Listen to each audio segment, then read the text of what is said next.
আজিজুল হক জিয়ন, আমি একটু ভিন্ন প্রসঙ্গে যেতে চাই। আমরা সংসদে অনেক রকম মন্তব্য শুনছি, সে জায়গা থেকে আজকে আমরা সংসদ সদস্য হাসনাত আব্দুলকে বলতে শুনেছি, ঋণ খেলাপিদের সাথে সংসদ শেয়ার করতে আমরা লজ্জা পাই। এই মন্তব্যকে আপনি কিভাবে দেখছেন? আসলে দেখেন, এমন একজন কথা বলেছে, তার ব্যাপারে আমার জন্য কথা বলাটা বিব্রতকর।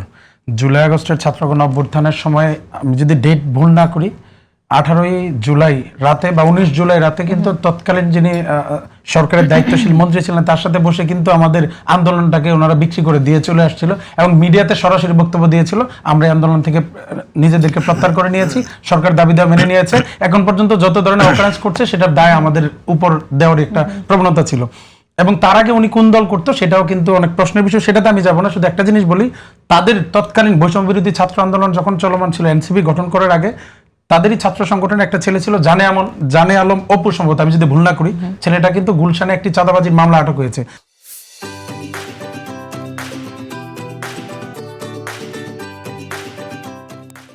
জেল থেকে বের হওয়ার পর কিন্তু অনেকগুলো অভিযোগ তুলেছে, একটারও কিন্তু যুক্তি খণ্ডন তারা করতে পারেনি বা তার ভ্যালিডিটি তারা ডিনাই করতে পারেনি।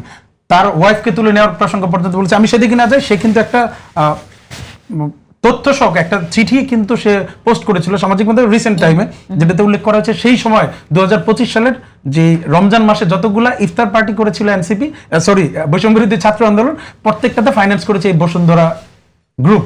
সেটা তার পোস্টে দেওয়া, আমার ব্যক্তিগতভাবে দেওয়া না। সেই বসুন্ধরাকে নিয়েও কিন্তু উনি কথা বলেছিলেন। ঋণ খেলাপি আর ঋণগ্রস্তর মধ্যে পার্থক্যটা বুঝতে হবে। ঋণ খেলাপি হলে তো কারো নির্বাচনী করার কথা ছিল না, কিন্তু ঋণগ্রস্ত কেউ থাকলে, যে কারো ঋণ আছে, যেটা নিয়েও আমাদের সংসদের প্রধানমন্ত্রী বলার পরে কিন্তু তাদের সংসদ একাধিক সদস্য কিন্তু এটা নিয়েও বাজে মন্তব্য করতে ছাড়েনি। দেখেন, আমরা একটা টেলিভিশনও যদি কিস্তিতে কিনি, সেটাও কিন্তু এক প্রকার ঋণ। আমরা বন্ধুর কাছ থেকে যে টাকাটা ধার নেই, এটাও এক প্রকার ঋণ, তবে হ্যাঁ, ব্যাংকিং প্রসেসের মধ্যে না। উনি সেটা বুঝিয়েছিলেন যে ঋণ নাই কার, কিন্তু ঋণ নাই বলতে যে আসলে ব্যাংকের মাধ্যমে নেওয়া ঋণটাকে ওনারা মিন করে, বাকিগুলা ঋণ না, সেটা আসলে আমরা জানতাম না। তাই তার এই প্রশ্নের উত্তর দেওয়াটা আমার কাছে মনে হচ্ছে বিব্রত, কারণ সে যেহেতু এটার দুইটার পার্থক্যই বোঝে না, এটা আমার উত্তর দেওয়া দরকার নেই। আমি একটা জিনিস বলবো, আপনার এই প্রেক্ষিতে যেটা আসছে, আমার সমালোচকে যে জিনিসটা বললো যে না, আমরা দেশের প্রশ্নে আমার বহিঃশত্রুর কাছ থেকে দেশকে মুক্ত করার জন্য আমাদের এক থাকতে হবে, বা আমরা দেশের পক্ষে ওই সেক্টরে থাকলে আমরা একত্রিত থাকবো। তাহলে আমি এই জায়গায় আসতে গেলে আমি একটা প্রশ্ন রাখি ওনাদের, যেই নাহিদ ইসলাম এই একদিন আগে আমি যদি বলি বক্তব্যে বললেন যে আওয়ামী লীগ এবং বিএনপির একাধারে দুই দলের বিরুদ্ধে আমাদের আন্দোলন চলতে থাকবে, তাহলে আমরা কিভাবে 3 মাস না যেতে যখন এই 17 বছরের ফেসিস্ট আওয়ামী লীগের সাথে আমাদেরকে বসিয়ে দিচ্ছে, যে আওয়ামী লীগ খুন, গুণ, হত্যা, নির্যাতন কোনো কিছু বাদ রাখে নাই, বাংলাদেশের জনগণকে মারার জন্য, বাংলাদেশকে ডুবানোর জন্য, পার্শ্ববর্তী দেশকে খুশি রাখার জন্য যে জিনিসগুলো ওনাদের বক্তব্য এসেছে, তাদেরকে যা দিয়েছি এর বেশি কেউ দিতে পারবে না। তো সেই দলের সাথে এখনই তুলনা করছে, তাহলে আসলে কিভাবে ওনার কথা কাজে আমরা মিল খুঁজে পাবো? আমি একটা জিনিস বুঝি, যদি আসলেই সেটা মিন করেন, তাহলে একটা জিনিস মনে রাখবেন, 5 আগস্ট কিন্তু আমরাও সারিতে ছিলাম, আপনাদের পাশাপাশি আমরাও ছিলাম, বাংলাদেশের অনেক শ্রেণী পেশার লোকজন ছিল।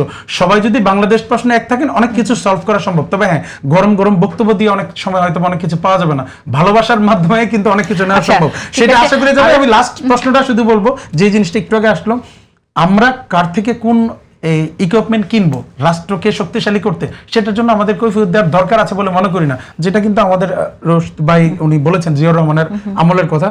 সাম্প্রতিক সময় কিন্তু ভারত কিন্তু তাদের চিকেন নেক, যে জিনিসটাকে নিয়ে সবচেয়ে টেনশনে থাকে, তার পাশে শিলিগুড়ি করিডোরের কাছে কিন্তু ক্ষেপণাস্ত্র ব্যবস্থা চালু করেছেন। আমরা কিন্তু সেটার জন্য কিন্তু প্রতিক্রিয়া দেখাইনি। যার যার রাষ্ট্রকে তারা সুরক্ষিত করার জন্য যা করণীয় সেটা করবে, তার জন্য যে রাষ্ট্রের কাছে যেতে হয় সেটা করবে। আমি লাস্ট একটা কোট করে আমি শুধু বলবো, তারেক রহমান কিন্তু চীনে গিয়ে কিন্তু যেটা প্রথম একটা সেমিনারে বক্তব্য রেখেছিলেন রাষ্ট্রীয় সফরের বাইরে, সেখানে কিন্তু উনি বলেছেন বাংলাদেশ বিনিয়োগের জন্য প্রস্তুত। আমরা আমাদের দেশের সাথে বাংলাদেশ ফার্স্ট নীতিটাকে উনি তুলে ধরেছেন, যেই জিনিসটা দরকার সেটা করার জন্য উনি করবে। এবং সেটার জন্য তারা যদি আমাদের সহযোদ্ধা এসে 5 আগস্টে যেরকম পাশে ছিলেন, রাষ্ট্রের পাশেও যদি থাকে, আমরা মনে করি বাংলাদেশকে দক্ষিণ এশিয়ার সব থেকে শক্তিশালী রাষ্ট্র হিসেবে গড়ে তুলবেন জিয়াউর রহমান।